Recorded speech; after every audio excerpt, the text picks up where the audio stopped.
देखिए, विधानसभा के चुनाव हम लोग प्रयास करेंगे कि बहुमत की सीटों पे लड़े। यानी मान के चलिए हम लोग 8 लोकसभा की सीटों पे चुनाव लड़े थे, तो 8 छक 48, शायद चतरा और हजारीबाग में 5-5, यानी 46 सीटें तो हमारे अंडर आ ही रही हैं। तो उन 46 सीटों पे तो लड़ना ही है। उसके बाद हम लोग जमशेदपुर में प्रत्याशी नहीं दिए थे, खूंटी पे नहीं दिए थे, गोड्डा में नहीं दिए थे। तो हमें लगता है इन 3 लोकसभा में हम लोग जाएंगे, वहाँ हमारे वोटर्स हैं, वहाँ हमारे कार्यकर्ता हैं।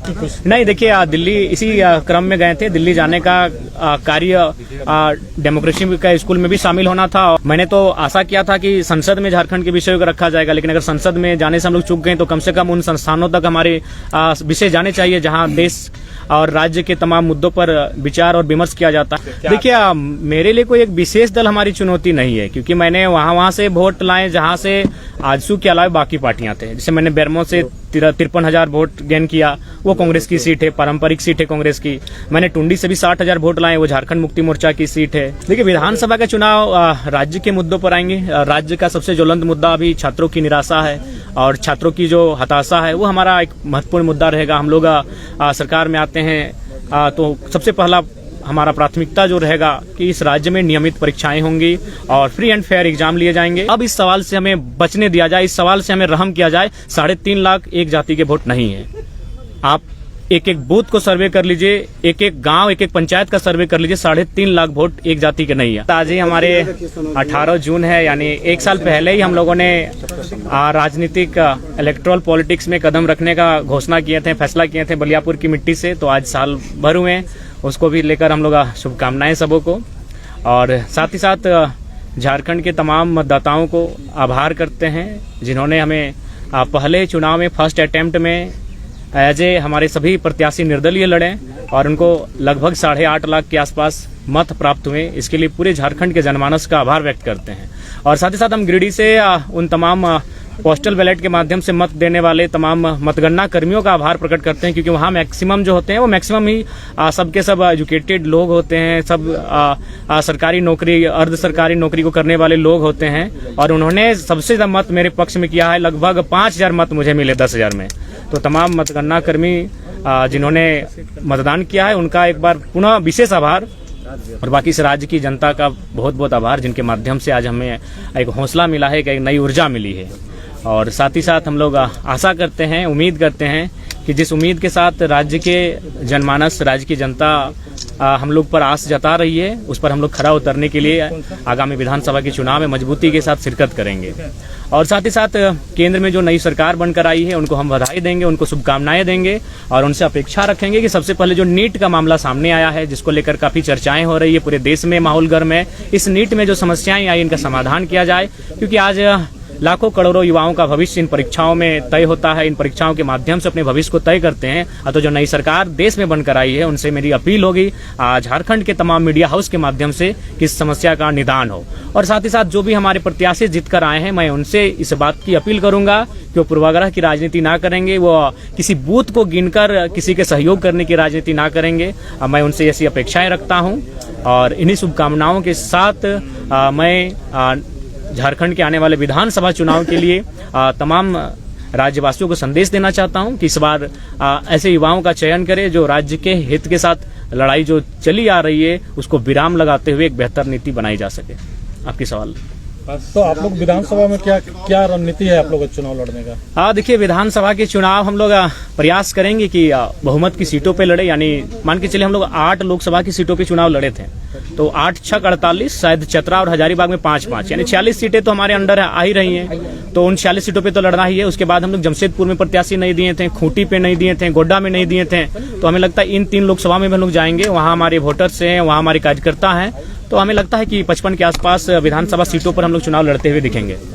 तो क्या आप लोग निर्दलीय लड़ेंगे कि कुछ? नहीं, देखिए, दिल्ली इसी क्रम में गए थे। दिल्ली जाने का कार्य डेमोक्रेसी का स्कूल में भी शामिल होना था और चुनाव संबंधित इलेक्शन कमीशन से जानकारियों को भी लेना था। तो हमें लगता है 15 से 25 दिनों के दरमियान हमारी पार्टी का सिंबल भी अलॉटमेंट होने की संभावना बन जाएगी और पार्टी को रजिस्ट्रेशन नंबर भी अलॉटमेंट हो जाएगा। तो पहले इंडियन स्कूल ऑफ डेमोक्रेसी, उसके बाद JNU। जी। इस तरह के व्याख्यान का क्या अर्थ है कि जयराम राष्ट्रीय परिदृश्य में अपनी पहचान और शिनाख्त को बनाना चाहते हैं? देखिए, मेरा उद्देश्य ये रहा कि जिन मंचों में मुझे अवसर मिला, मैंने वहाँ झारखंड की, मैंने तो आशा किया था कि संसद में झारखंड के विषयों को रखा जाएगा, लेकिन अगर संसद में जाने से हम लोग चूक गए तो कम से कम उन संस्थानों तक हमारे विषय जाने चाहिए जहाँ देश और राज्य के तमाम मुद्दों पर विचार और विमर्श किया जाता है। तो उसी उद्देश्य के साथ मैंने उन आमंत्रण को स्वीकार किया, चाहे इंडियन स्कूल ऑफ डेमोक्रेसी का मामला हो या फिर जेएनयू का मामला हो।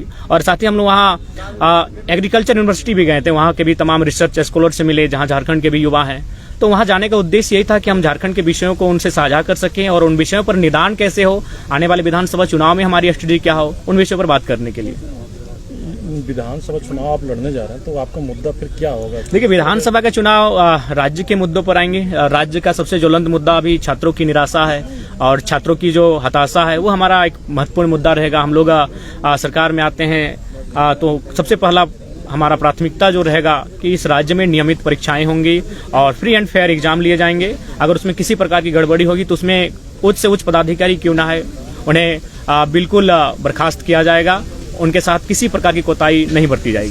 जनाब, आप पहली बार लड़े चुनाव, 8 लाख से ज्यादा वोट आपके उम्मीदवारों को मिला है। आजसू पार्टी जो है वो अब एक तरह से अगले विधानसभा चुनाव तक का जो है रोड मैप उन्होंने जारी किया और उन्हीं इलाकों को वो फोकस कर रहे हैं जिन इलाकों में आपकी अच्छी खासी पैठ रही, वोट आपको मिला है। तो आप कैसे देखते हैं, आपके लिए क्या आजसू आज की तारीख में चुनौती है, या है तो फिर कैसे निपटेंगे उससे? देखिए, मेरे लिए कोई एक विशेष दल हमारी चुनौती नहीं है, क्योंकि मैंने वहां से वोट लाए जहां से आजसू के अलावा बाकी पार्टियां थे। जैसे मैंने बेरमो से 53,000 वोट गेन किया, वो कांग्रेस की सीट है, पारंपरिक सीट है कांग्रेस की। मैंने टुंडी से भी 60,000 वोट लाए, वो झारखंड मुक्ति मोर्चा की सीट है। मैंने डुमरी से 90,000 वोट लेकर आया हूँ, 90,000 मैंने, वो झारखंड मुक्ति मोर्चा की पारंपरिक सीट है। तो ऐसा नहीं है, किसी एक दल से हमारी लड़ाई नहीं है, हमारी लड़ाई एक विचारधारा की है। और ये जो फिलहाल जो पॉलिटिक्स कर रहे हैं उससे जनता कहीं ना कहीं कट रही है। हाँ, नो डाउट हमें समय लगेगा, लेकिन आने वाले दिनों में झारखंड की पॉलिटिक्स में हम लोग बेहतर स्थिति में होंगे और एक बेहतर क्षेत्रीय पार्टी के रूप में होंगे। अकेले लड़ेंगे आप? जी, फिलहाल हम लोग विधानसभा का चुनाव अकेले लड़ेंगे। जयराम जी, ये देखा गया चुनाव में कि केवल एक जाति विशेष का। दादा, अब हम आपसे करवत प्रार्थना करना चाहेंगे, आप सभी लोग इंटेलेक्चुअल लोग हैं, एकेडमिक लोग हैं, मीडिया हाउस के लोग, अब इस सवाल से हमें बचने दिया जाए, इस सवाल से हमें रहम किया जाए। 3.5 लाख एक जाति के वोट नहीं है। आप एक एक बूथ को सर्वे कर लीजिए, एक एक गांव, एक एक पंचायत का सर्वे कर लीजिए, 3.5 लाख वोट एक जाति के नहीं है। हाँ, ये सच्चाई है, जो भी बंदा जिसी समुदाय का रहता है उस समुदाय का वोट उसका बेस वोटर होता है। इससे कोई इनकार नहीं कर सकता, ना मैं इनकार कर रहा हूँ। लेकिन 3.5 लाख वोट किसी एक समुदाय के वोट नहीं है। सभी ने मुझे अपार जन समर्थन दिया है। लोकसभा चुनाव में आप रिजर्व सीट पे उम्मीदवार नहीं दिए। जयराम जी, आजसू का जो कैडर वोट है महतो बिरादरी का, वही कैडर वोट वहाँ पे आपको मिला। और जो जेएमएम का कैडर वोट है तो चाची के इलाके में जो महतो वोट है वहाँ आपको मिला। देखिए, एक जरीडी प्रखंड आता है, इलाके में ही आपको समर्थन मिला। नहीं, आप भूल कर रहे हैं। जरीडी प्रखंड आता है, जरीडी प्रखंड में एक ही महतो गांव है, वहां से मैंने 17,000 वोट गेन किया है।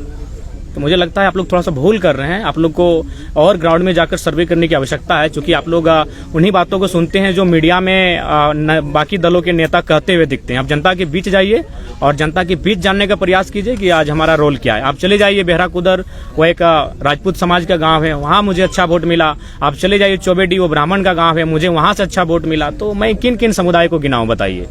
हर एक समुदाय ने मुझे अच्छा मत दिया है। तो इसीलिए कृपया अब कम से कम 2 साल बाद मैं आपसे आग्रह करता हूं कि इस विषय को विराम दीजिए एक जाति का लेकर। आज हम लोग जिन विषयों पे बात कर रहे हैं, ये विषय तो देश स्तर के विषय हैं, ये विषय राज्य स्तर के हैं और वो नेता हमारे वहाँ चुप रहते हैं। तो मैं जिन विषयों पर लड़ाई लड़ रहा हूँ, जिन विषयों पर मैं रिजल्ट हासिल कर रहा हूँ, ये पूरे राज्य के विषय हैं।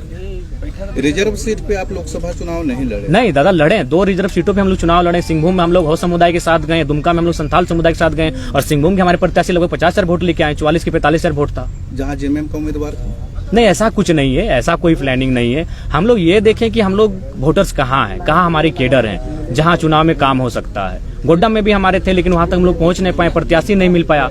तो ऐसा नहीं है। हम लोकसभा चुनाव में आप सामान्य वर्ग के कैंडिडेट्स को बहुत न के बराबर उतारे।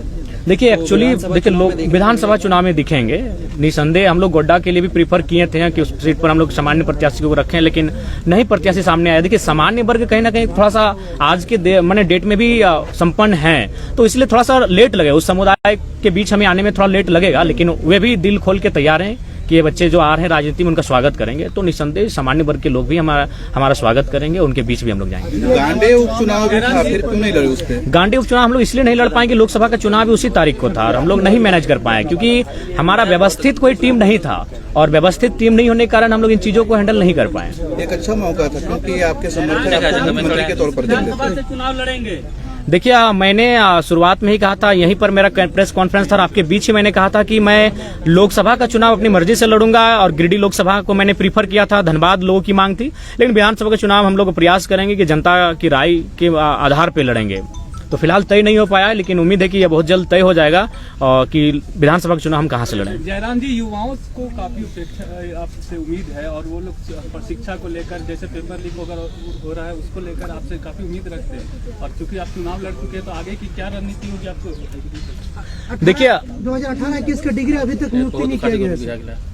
देखिए, उन सब विषय पे हम लोग लगातार मुखर होकर बोले हैं। आज हमारे बीच हमारे बड़े भाई देवेंद्र जी बैठे हैं। चुनाव के दौरान इनको लगभग 15 दिन जेल के भीतर रहना पड़ा, तो कारण वही था पेपर लीक का मामला। तो देखिए, जहां तक हम लोग का सामर्थ्य है, जिन विषय पे हमने देखिए, लड़ाई दो तरीके से लड़ी जाती है, या तो सदन के भीतर या तो सड़क में धरने के माध्यम से। तो हम लोग अगर सदन में नहीं तो सड़क से तो लड़ाई लड़ ही रहे हैं, सड़क से तो लगातार अपनी आवाज को बुलंद कर रहे हैं। हमारा जो सामर्थ्य है उन चीजों पर हम लोग कभी पीछे नहीं हटे हैं। हम लोग कभी भी आवाज उठाने से, यहाँ तक आज मेरे ऊपर भी 13 FIR है, एक भी व्यक्तिगत FIR नहीं है। FIR क्यों मिला है? न किसी कंपनी में धरना देने के लिए, किसी को मुआवजा दिलाने के लिए, किसी को नियोजन दिलाने के लिए।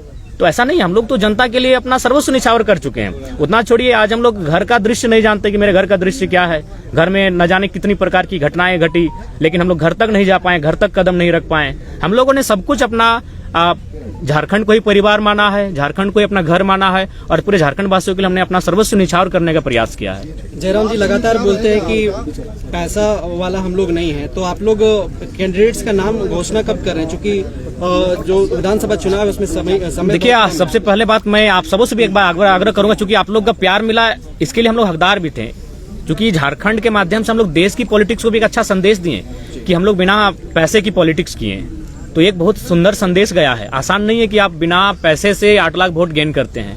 ये फिलहाल आज के दौर में 21वीं सदी में जिस प्रकार आज देश का माहौल है, उस माहौल में आप 8 लाख वोट बिना पैसा खर्च करके गेन करते हैं, तो ये कहीं ना कहीं बहुत बड़ा संदेश है, एक सकारात्मक संदेश है भारत के लोकतंत्र के लिए। और उस हिसाब से मैं सभी का धन्यवाद देना चाहूंगा। और बिल्कुल हम लोगों ने कहीं भी मैं अगर अपने गिरिडीह लोकसभा की बात करूं तो 2200-2300 के आसपास बूथ हैं, उनमें हमको लगता है 1200 से 1300 के बीच ही हमारे एजेंट बैठ पाए थे।